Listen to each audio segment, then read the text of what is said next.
je suis Aline, coach business chez The Bee Boost. Après des années de freelance en tant que retoucheuse photo, je suis devenue coach business et j'aide désormais les entrepreneurs à booster leur entreprise. Si vous êtes à la recherche de stratégies, d'astuces, de retours d'expérience, de partage et d'une bonne dose de bonne humeur, vous êtes au bon endroit. Dans ce podcast, seul ou avec mes invités, je vous partage tout pour vous inspirer au quotidien, vous aider à atteindre tous vos objectifs et faire en sorte que vous puissiez développer le business de vos rêves. Alors, installez-vous confortablement et c'est parti pour l'épisode du jour. Hello tout le monde et bienvenue dans l'épisode 174 du podcast Peupage et Business. Comme toujours, je suis absolument ravie de vous accueillir sur ce nouvel épisode qui aujourd'hui est une FAQ et je suis trop excitée à l'idée de vous enregistrer cet épisode. Ça fait très longtemps que je vous ai pas fait de foire aux questions, de Frequently Asked Questions. Non, allez, j'arrête avec mon accent anglais. Bref, ça fait très longtemps que j'avais pas fait ce format-là. C'est fort dommage parce que j'aime beaucoup le faire. Et moi-même, en tant qu'auditrice de podcast, j'aime énormément écouter les FAQ des autres créateurs, des autres podcasteurs, tout simplement parce que j'aime cette idée d'avoir plein de sujets différents abordés au cours d'un seul et même épisode où on pioche un petit peu de partout et on a un peu des réponses à plein de choses et ça touche à plusieurs thématiques. Donc, ce que j'ai fait, c'est qu'il y a à peu près 15 jours, je vous ai demandé sur Instagram de me poser en story absolument toutes vos questions du moment, que ce soit des questions business, techniques ou que ce soit même des questions un petit peu plus perso ou sur les coulisses de The Bee Boost ou même juste des questions que vous aviez envie de me poser. Je les ai triées parce qu'on aime être organisé par ici, je les ai triées par thématique et je pense que finalement cet épisode de podcast va se faire en deux parties. Une première partie où je vais traiter toutes les questions sur des thématiques particulières, donc on va parler de vente, de technique, de business, de formation en ligne, de marketing, de réseaux sociaux, d'organisation, de productivité. Et une deuxième partie, qui sera certainement demain, si vous écoutez cet épisode le jour de sa sortie, plutôt sur les coulisses de The Bee Boost et toutes les questions un peu plus personnelles sur soit mon parcours au sein de The Bee Boost, etc. ou même des questions plus personnelles sur ma vie auxquelles j'ai pris la décision de répondre.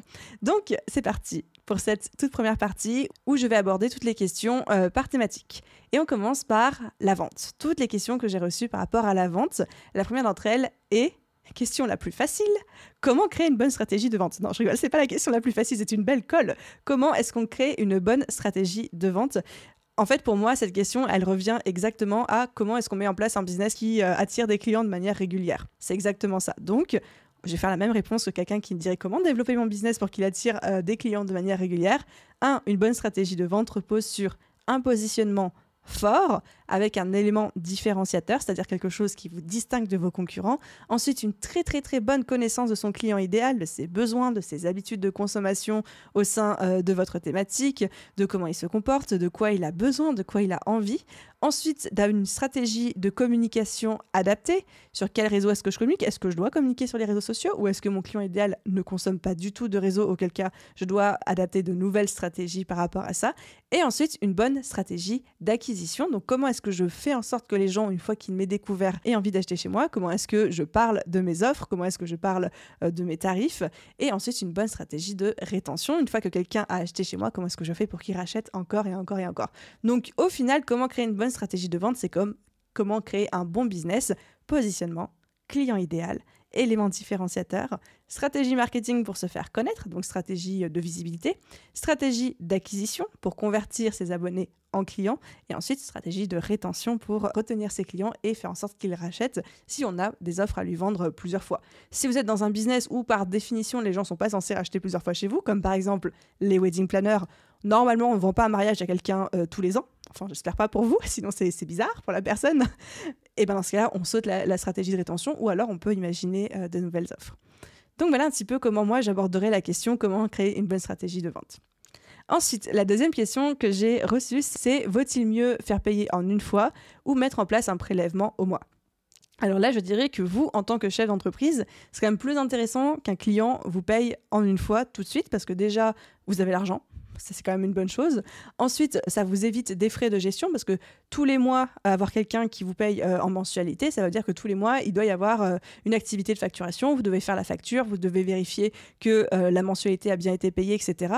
Et ça, c'est des frais de gestion. Et donc, c'est de l'argent. De l'argent parce que vous y passez du temps ou que vous allez payer quelqu'un ou un logiciel pour le faire à votre place.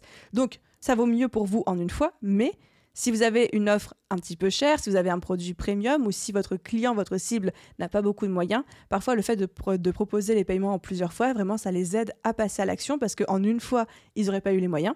alors qu'en plusieurs fois, ils peuvent se le permettre. Donc on fait en fonction de soi, mais on fait aussi bien sûr en fonction de son client idéal. Ensuite, ma troisième question sur la vente, c'est comment gérer au mieux un premier salon professionnel ou une foire? Et ça, c'est une très bonne question parce que je n'en sais rien. Il faut aussi le dire, je n'ai jamais fait de salon, je n'ai jamais fait de foire non plus.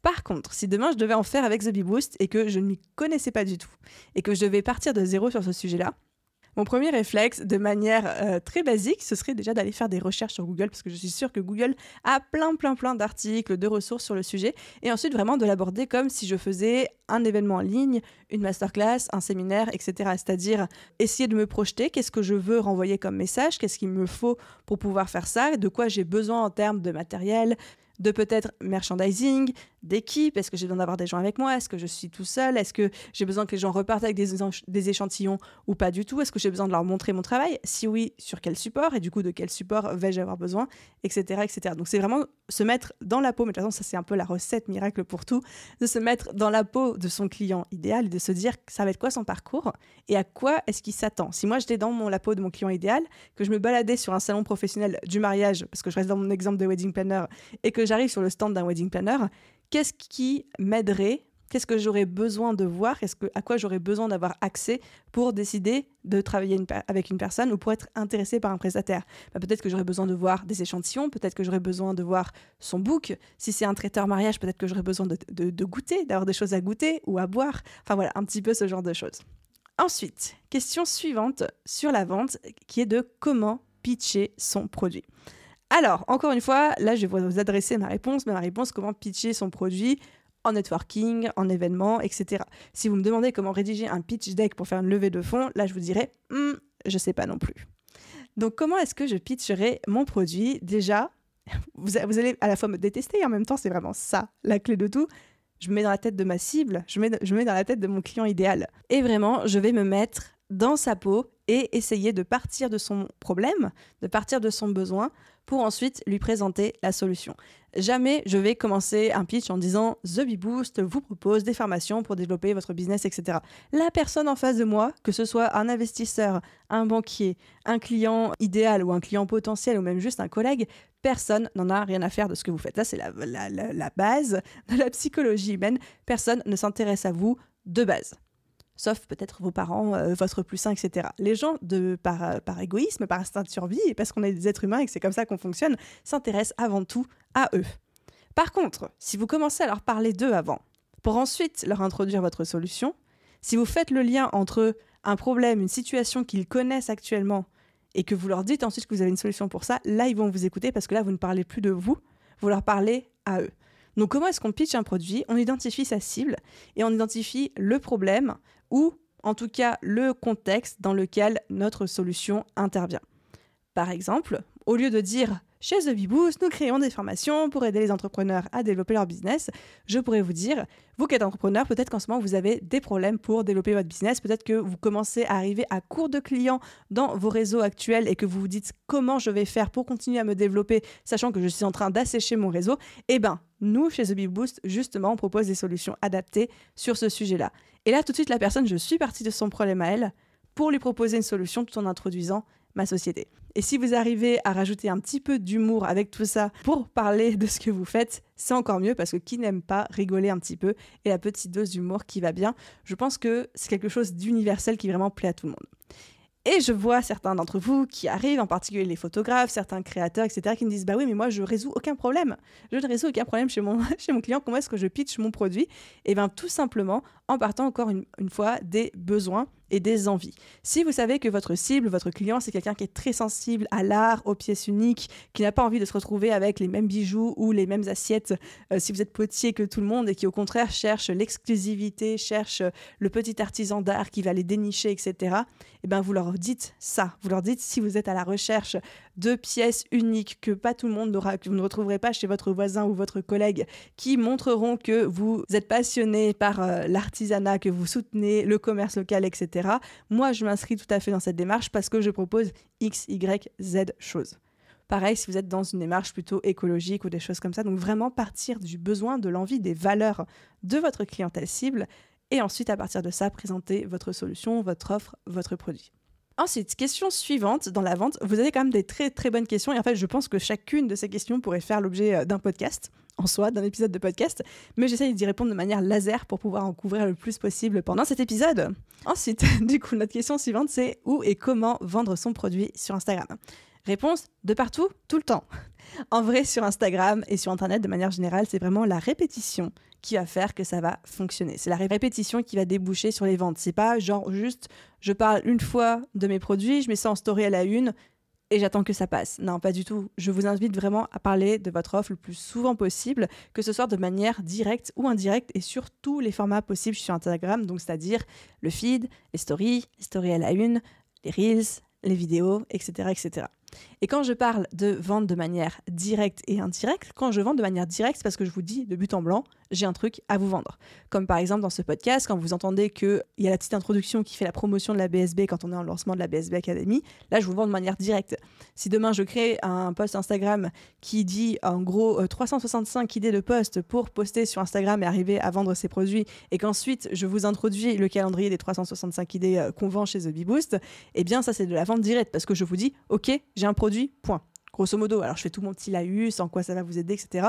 Mais clairement, je suis là pour vendre mon produit. Et il y a aussi la vente de manière indirecte, qui est de partir d'un contenu ou de partir d'un point A pour ensuite faire le lien vers son produit de manière plus ou moins subtile.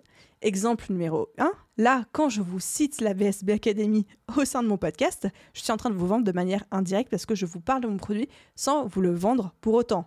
Pareil pour mon calendrier Instagram. De la même manière, si je suis sur Instagram et que je reçois, mettons, un super commentaire, un super message privé ou même un très beau témoignage sur le fameux calendrier des 365 idées de posts, eh bien là, je vais pouvoir par exemple le partager en story, le partager sur mon feed Instagram et ensuite dire, si vous aussi vous voulez les mêmes résultats que Georgette qui vient de me laisser ce super témoignage, voici le lien pour aller découvrir l'offre / acheter mon produit, mon service, etc. Donc encore une fois, on a sur Instagram la vente directe, la vente indirecte, vous avez bien compris la différence entre les deux, et ça va être la répétition qui va faire la différence sur le long terme. Vraiment, je pense que de manière indirecte, on peut parler de ces offres au moins 1 à 2 fois par semaine, et de manière directe, minimum 1 fois par mois, rappelez à votre audience ce que vous avez à vendre, parce que déjà, vous aurez des nouveaux abonnés qui vont arriver sur votre compte Instagram, qui n'auront pas encore entendu parler de vos offres, mais surtout, même si vous en avez déjà parlé le mois précédent, ça ne veut pas dire que la totalité de votre audience l'aura entendu et en aura conscience. Donc c'est bien de répéter minimum, encore une fois c'est un minimum, 1 fois par mois. Ensuite, j'arrive à présent à toutes les questions sur la technique. Enfin, toutes les questions. J'ai reçu 2 questions un petit peu techniques et je me suis dit que ce serait bien de les mettre ensemble. Donc technique, on parle de logiciels, d'outils, etc. Première chose, c'est quelle plateforme de paiement utiliser lorsqu'on n'a pas de site internet ? Est-ce qu'il faut utiliser PayPal, Lydia, autre chose ? Point d'interrogation de la part de la personne qui a posé cette question. Alors là, il y a plein de solutions et ça va dépendre surtout de ce que vous proposez, vous. Mais effectivement, on n'a pas besoin d'un site internet pour vendre, voire même c'est assez rare, en tout cas dans le milieu de l'infoprenariat, du business en ligne, d'avoir un moyen de paiement directement intégré sur notre site. Par exemple, moi, l'outil qui gère mes paiements chez The Bee Boost, il n'est pas sur mon site internet, il est sur un logiciel externe qui s'appelle Thrivecart.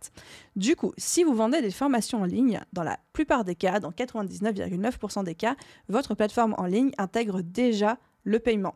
C'est-à-dire que par exemple, si vous êtes sur Podia, sur System.io, sur Kajabi, sur Teacheasy, Teachable, qu'est-ce qu'il y a d'autre encore que j'ai pas... Bref, il y en a plein d'autres. Vous pouvez relier votre plateforme à des outils comme PayPal, comme Stripe, qui vous permet de prendre les cartes bancaires et ensuite de pouvoir encaisser des paiements en 1 fois ou en plusieurs fois. Ça, c'est très utile quand on se lance, surtout quand on vend de la formation en ligne, parce que vous avez, entre guillemets, rien à faire. Et généralement, c'est très simple à paramétrer. Et surtout, en cas de problème technique, eh bien, c'est la plateforme qui se charge de gérer le problème technique et vous n'êtes pas responsable. VS, quand vous hébergez une solution de paiement sur votre site, quelque chose de maison, vous êtes responsable de tous les problèmes techniques qu'il pourrait y avoir. Moi, c'est pour cette raison aussi que j'ai fait le choix de ne pas avoir de solution maison. Tout simplement, comme ça, si un jour ça bug, je sais qu'il y a une grosse équipe de dev qui est derrière la plateforme en question et qui va s'en occuper tout de suite. Donc, solution numéro 1, faire appel à une plateforme de formation en ligne, surtout si vous vendez du coaching, de la formation en ligne, des infoproduits, donc c'est des téléchargements, des choses comme ça.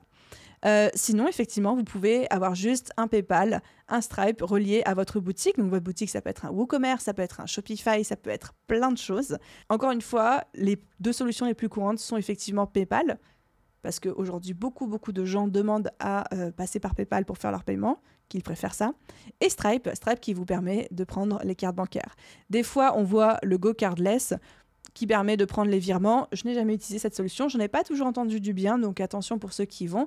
Tout ce qui est Lydia, les choses comme ça, je vous le déconseille. Après, certains comptables et certaines professions n'acceptent pas. Lydia, on va dire, réservez ça plutôt pour le perso et gardez le PayPal, le Stripe et les trucs de facturation traçables en fait pour accepter les paiements professionnels. Après, je ne suis pas comptable, je ne suis pas experte sur le sujet. Si ça se trouve, Lydia est très recevable par l'URSSAF en cas de contrôle.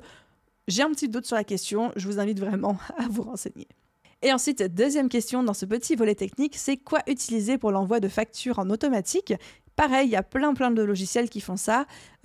Surtout si vous utilisez une plateforme de formation en ligne, il y en a beaucoup qui envoient les factures automatiquement ou des reçus. Donc renseignez-vous bien si c'est une facture ou un reçu parce que c'est pas la même chose d'un point de vue comptable. Moi, de mon côté, pour de la facturation automatique, j'utilise la solution qui s'appelle Quaderno. Donc Quaderno, que j'aime beaucoup, qui est une solution payante. Dans tous les cas, je vous déconseille d'automatiser la facturation si vous avez entre 5 et 10 factures à faire par mois, par exemple. Ça va vous coûter beaucoup plus cher que le temps que vous avez passé à faire les 5 à 10 factures. Après, si vous commencez à avoir des dizaines, voire même des centaines de factures éditées chaque mois, évidemment, plus vous allez effacer en automatique rapidement, plus ça va vous libérer de temps. Donc nous, c'est Quaderno qu'on utilise chez The Bee Boost. J'arrive à présent à la section business de toutes les questions. Donc là, c'est un petit peu les questions plus larges que j'ai pu recevoir et auxquelles je vais essayer de répondre. Encore une fois, vous m'avez challengé. Hein. Il y a des trucs qui sont pas faciles ou il y a des trucs où je pourrais littéralement passer 45 minutes à répondre à une question. Alors, la première question business que j'ai notée, c'est comment choisir son statut d'entreprise ? Typiquement, le genre de question où je pourrais partir et faire un laïus de 45 minutes tellement il y a de choses à dire. Long story short, ma recommandation, c'est demander à votre expert comptable ou demander à un expert comptable si on n'en avait pas aujourd'hui. Aujourd'hui, on dit toujours oui, la SASU c'est bien ou la SAS c'est bien, c'est presque la même chose. Vous voyez, il y a trop de choses à dire. Bref, aujourd'hui, ce qu'il faut retenir, c'est qu'il n'y a pas un statut qui est mieux qu'un autre. Ça n'existe pas, sinon ça se saurait. C'est en fonction de vous, en fonction de votre situation personnelle, en fonction de votre situation familiale, maritale, de vos objectifs, de votre vision, par exemple votre vision de la retraite, votre vision du chômage, de votre besoin d'avoir un titre de président ou pas, de besoin d'être salarié ou pas, besoin de pouvoir prétendre d'avoir envie de vous rémunérer beaucoup ou pas, en salaire ou pas, en dividende ou pas. Bref, en fonction de toutes ces données, on va vous recommander un statut plutôt qu'un autre en tant qu'entreprise. Et personne ne peut vous dire, sans avoir étudié votre situation, c'est mieux ça. Ça n'existe pas, ou alors la personne, elle n'est pas de bons conseils. Quand vous vous apprêtez soit à créer une entreprise, soit à passer d'auto-entreprise à entreprise, mon meilleur conseil, je pense que je pourrais vous donner, c'est aller voir un expert comptable, aller voir votre expert comptable si vous en avez un, et demandez-lui de faire des simulations. Et cet expert comptable, s'il fait bien son boulot, il vous posera exactement toutes les questions que je viens de vous dire. Comment vous envisagez la retraite ? Comment vous envisagez le futur ? Est-ce que vous voulez être salarié de votre boîte ou pas ? Est-ce qu'il vous faut des fiches de paye ou pas ? Est-ce que vous avez besoin d'un chômage ou pas ? Est-ce que ça vous rassure ou pas ? Est-ce que vous voulez un statut de président ou pas ? Est-ce que ça vous pose problème d'être travailleur non salarié ou est-ce que vous préférez d'être salarié ? Enfin, en fonction de vos réponses, il va vous recommander. Il va aussi faire des simulations en termes de cotisation, de votre chiffre d'affaires, de choses comme ça. Et ensuite, seulement après, il va pouvoir vous présenter le meilleur statut pour vous. Mais quelqu'un qui vous dit juste quand vous lui posez la question « fais ci ou fais ça », ce n'est pas une réponse recevable. Et généralement, la plupart des experts comptables offrent gratuitement, entre guillemets, cette consultation si ensuite vous devenez client chez eux. Donc, ce n'est pas une question de ça va me coûter des milliers et des cents d'avoir ce genre d'entretien avec un expert. Deuxième question dans cette catégorie business, c'est quel statut pour un business de formation en ligne ? Très bonne question aussi, qui rejoint un petit peu la première, sachant que le business de la formation en ligne, une des erreurs que je vois le plus souvent, c'est que les personnes qui vendent de la formation en ligne, tout spécialement les auto-entrepreneurs, déclarent ça comme vente de produits. Non, c'est de la prestation de service, parce que même si vous vendez en soi qui est un produit, c'est-à-dire que vous ne vendez pas votre temps et vous ne faites pas de la prestation de service à l'heure en consulting auprès d'un client, ce n'est pas un produit physique. Et donc même si c'est tentant de le déclarer comme produit physique dans votre déclaration trimestrielle ou mensuelle auprès de l'URSSAF, vous n'avez pas le droit. La formation en ligne, c'est considéré comme une prestation de service et donc c'est taxé comme une prestation de service. Et ensuite, en termes de statut, que ce soit auto-entreprise, entreprise individuelle, SAS ou SARL, ça va dépendre exactement de ce que je disais juste avant, donc de votre vision, de vos besoins, de votre chiffre d'affaires, etc. Si vous vous lancez tout juste et que vous souhaitez explorer ce milieu-là avant de passer à grande échelle, moi je conseille toujours dans 90% des cas Sauf cas exceptionnel, bien sûr, de commencer comme auto-entreprise, tout simplement parce qu'on va dire que c'est le moins coûteux, le plus facile à mettre en place et le moins risqué dans le sens où vous n'avez pas vraiment beaucoup de frais en dehors de vos cotisations. Alors que créer une entreprise, que ce soit une SAS ou une SARL, ça coûte de l'argent, il faut déposer des statuts et on commence tout de suite à rentrer dans un système qui est assez lourd, en tout cas plus lourd d'un point de vue administratif et financier que l'auto-entreprise. Mais encore une fois, ça c'est la majorité des cas, mais ce n'est pas 100% des cas. Renseignez-vous auprès d'un expert comptable, s'il vous plaît. C'est trop important comme question pour faire n'importe quoi. Ensuite, question suivante dans cette catégorie business. Comment s'imposer face au client quand il décide seul d'un tarif et d'une prestation ou qu'il pense savoir mieux que moi? Elle me fait beaucoup rire cette question quand je l'ai lue parce que je me suis dit mais à quelle heure, à quel moment un client fait ça? Je sais que de toute ma carrière de coach et de toute ma carrière de freelance en tant que photographe, retoucheuse photo avant, jamais un client ne m'a imposé un tarif ou une prestation.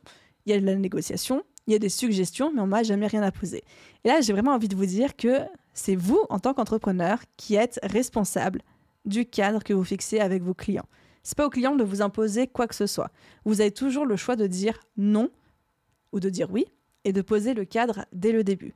Et si à un moment, il y a un client qui essaye de vous... Alors, c'est pas du mansplaining, ça va être du client-splaining, un truc comme ça, et que ça vous convient pas, vous dites non, et vous passez au client suivant. Trêve de plaisanterie, en fait, vraiment, vous êtes responsable de ce cadre, et plus vous allez savoir poser un cadre dès le début, montrer votre professionnalisme, montrer que c'est vous l'expert, que vous connaissez votre métier, plus le client va respecter ce cadre. Sauf que dès le début, si vous montrez, si vous envoyez des signaux, que ce soit en termes de communication non verbale ou même de choses qui sont dites, ou si vous dites, je sais pas, c'est quoi votre budget, combien est-ce que vous rémunérez, des choses comme ça, là, c'est la porte ouverte au client qui va se dire, cool, je vais pouvoir faire à la carte comme ça me plaît bien. Après, il y a toujours des clients qui vont essayer de faire à leur sauce. Et soit ça vous convient, vous pouvez dire oui et négocier avec sur cette base-là. Vous êtes aussi en capacité de dire non, c'est pas comme ça que je fonctionne. Donc, 1, posez votre cadre dès le début. 2, vous êtes garant de ce cadre-là. Donc, à vous aussi de savoir dire stop quand on dépasse vos limites.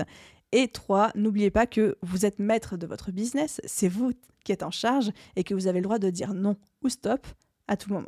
Ensuite, la question business qui arrive est: faut-il distinguer son image de marque et son image personnelle? Pareil, question que j'ai beaucoup entendue et que j'adore traiter.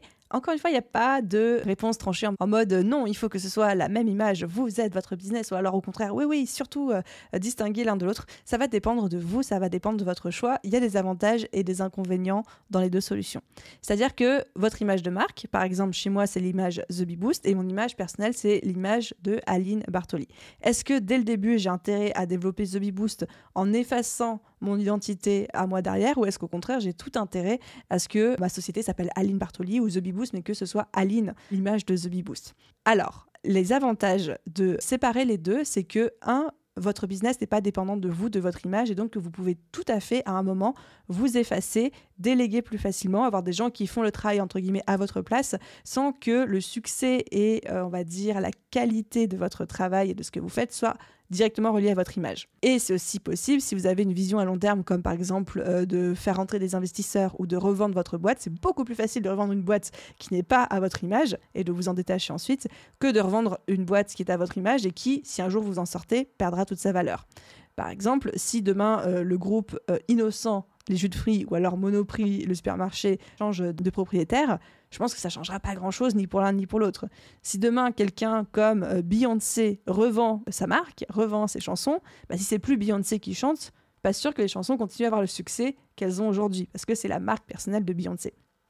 De la même manière que The Bee Boost est construit autour de moi, mon image personnelle. Si demain je sors des formations où c'est pas Aline qui forme, où Aline n'a pas touché la formation, le produit, etc., pas sûr que ça plaise à l'audience. Donc ça, c'est les avantages et les inconvénients de distinguer les deux. Donc ça serait plutôt un argument en faveur de dissocier les deux. Par contre, il y a aussi des inconvénients. C'est que quand on dissocie les deux, je trouve qu'il est beaucoup plus compliqué de monter un business et de faire découvrir un business et de faire décoller un business qui est dissocié de son image personnelle, et que c'est plus facile de le faire quand il s'agit de nous, tout simplement parce que les gens ont beaucoup plus de facilité à s'identifier à quelqu'un, à vous, à votre histoire, à votre personnalité, vos valeurs, etc.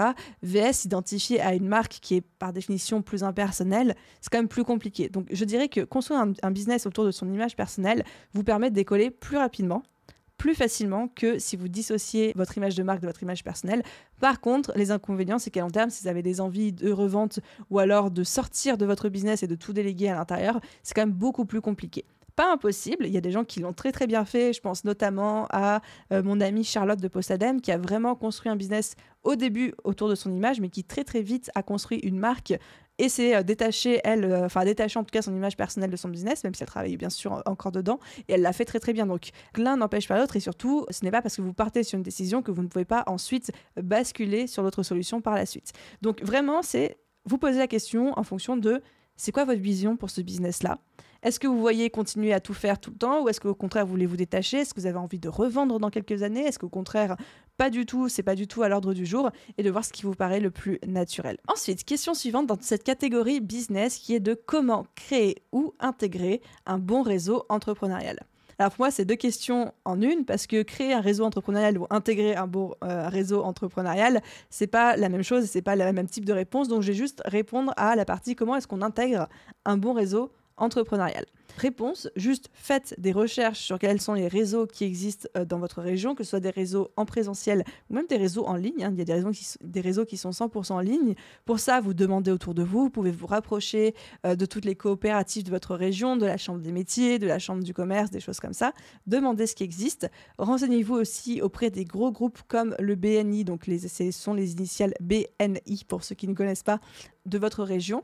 Et surtout, il faut à un moment aller tester. Généralement, ces groupes proposent toujours soit une journée porte ouverte ou des choses comme ça, mais vraiment aller tester, regarder quelles sont les typologies d'entrepreneurs qui sont présents. Est-ce que ça correspond à vos valeurs ? Est-ce que ça correspond à l'esprit que vous voulez ? Est-ce que vous y sentez bien, etc. Parce que il y a aussi plein de réseaux dans lesquels on peut aller, mais dans lesquels on ne sent pas vraiment notre place.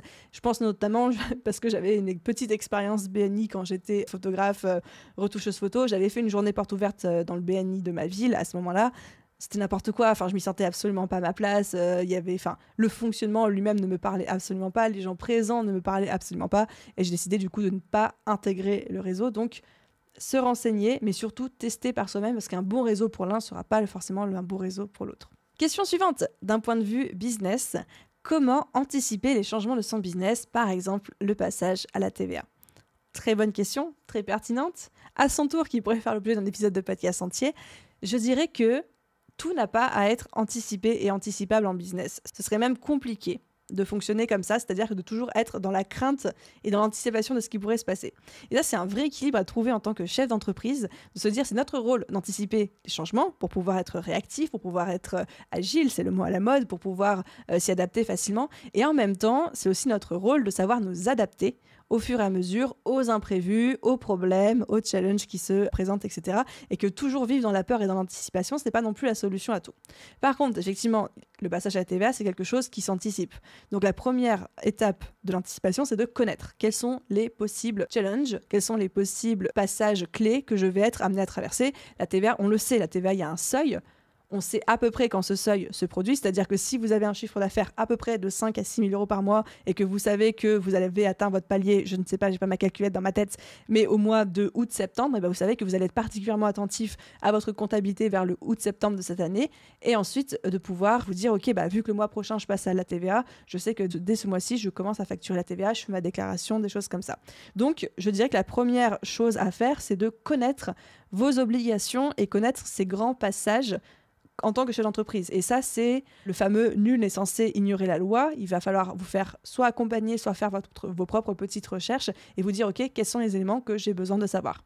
Par exemple, en ce moment, avec The Big Boost, je suis dans le challenge de recruter les premiers salariés de l'entreprise.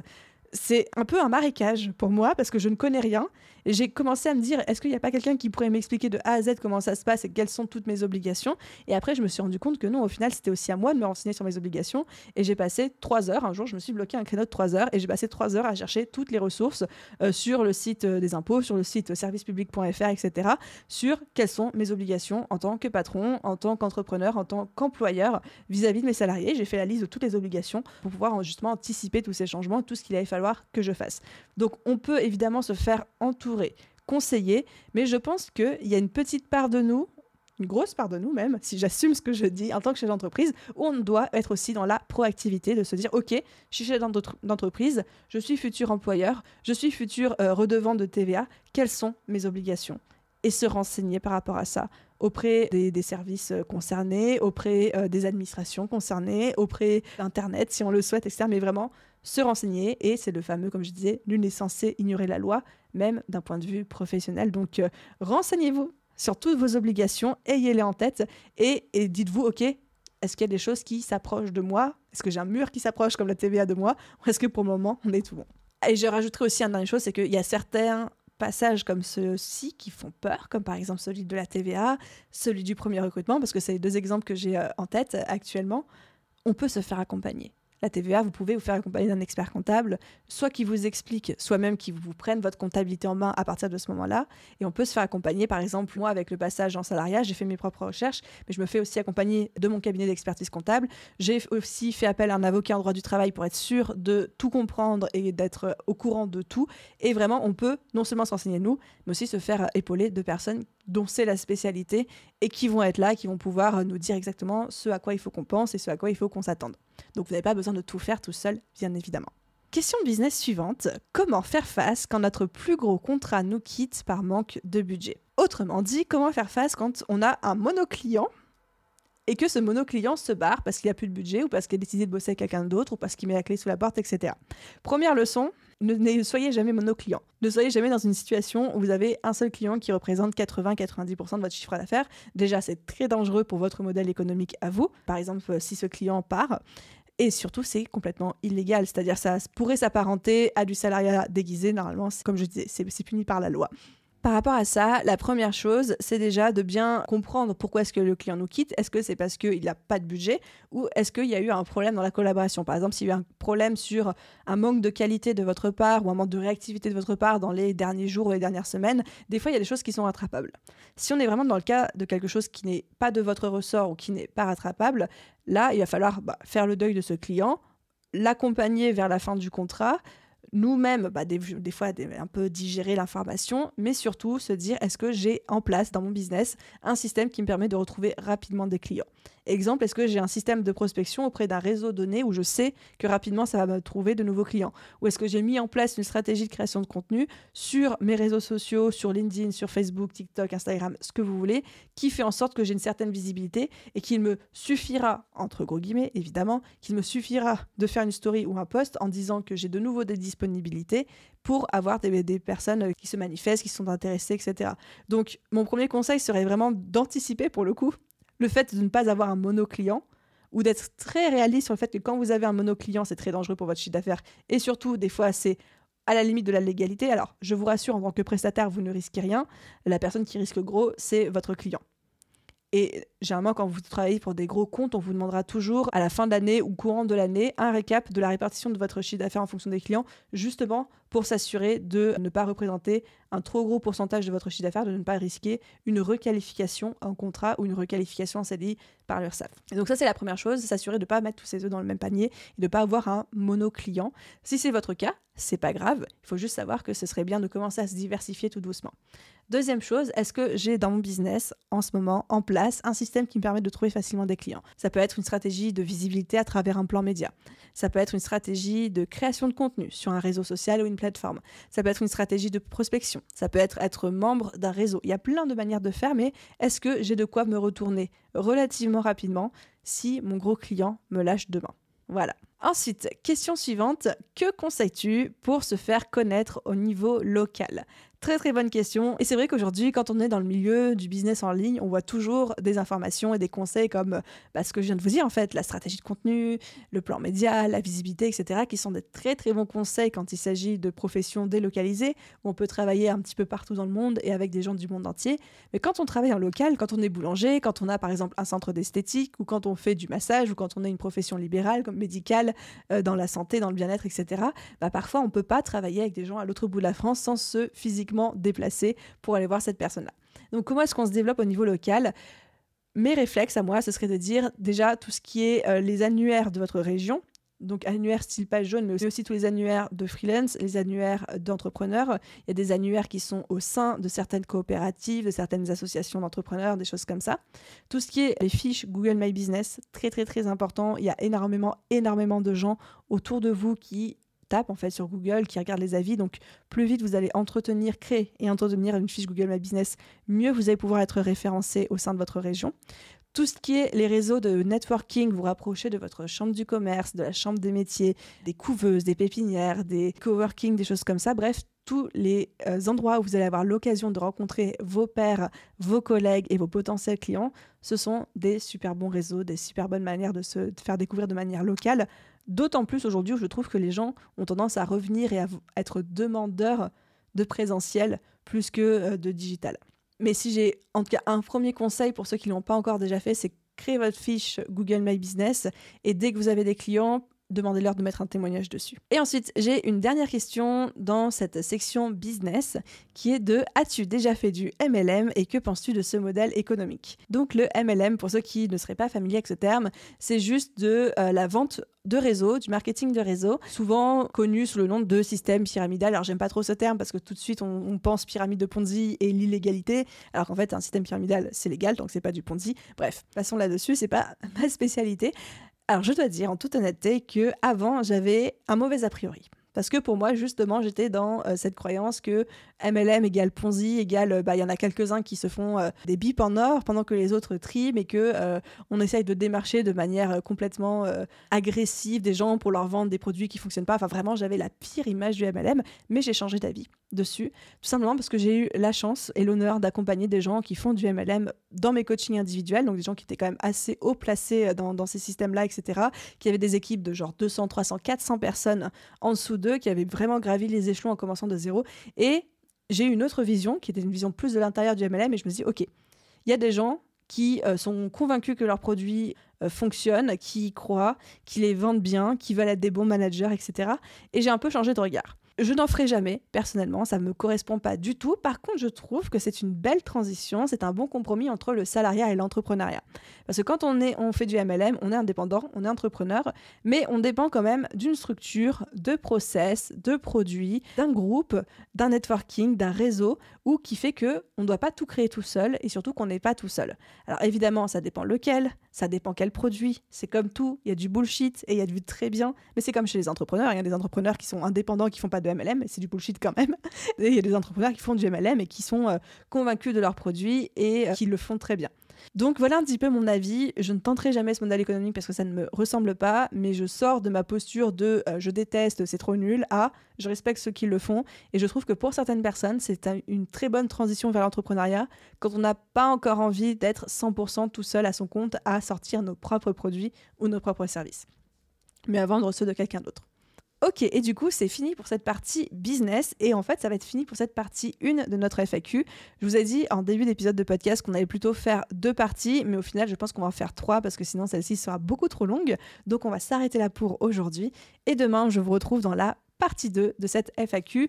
Je vais essayer de sortir vraiment les unes après les autres, genre d'un jour sur l'autre, pour que vous puissiez avoir tout au sein d'une même semaine, et de rendre ça surtout plus digeste pour vous. Donc un grand merci à tous ceux qui ont écouté cette première partie. J'espère déjà que ces petites questions en mode du tac au tac, ces bribes de réponses pourront vous aider, vous auront peut-être parlé, auront peut-être répondu à des questions que vous n'aviez pas conscience de vous poser. Bref, tout ça pour dire, j'espère que ça vous a plu. Merci d'avoir écouté jusqu'ici. À demain pour la deuxième partie. Et à vous tous, je vous souhaite une merveilleuse journée, soirée, après-midi, nuit, où que vous soyez. Et je vous dis à demain. Bye.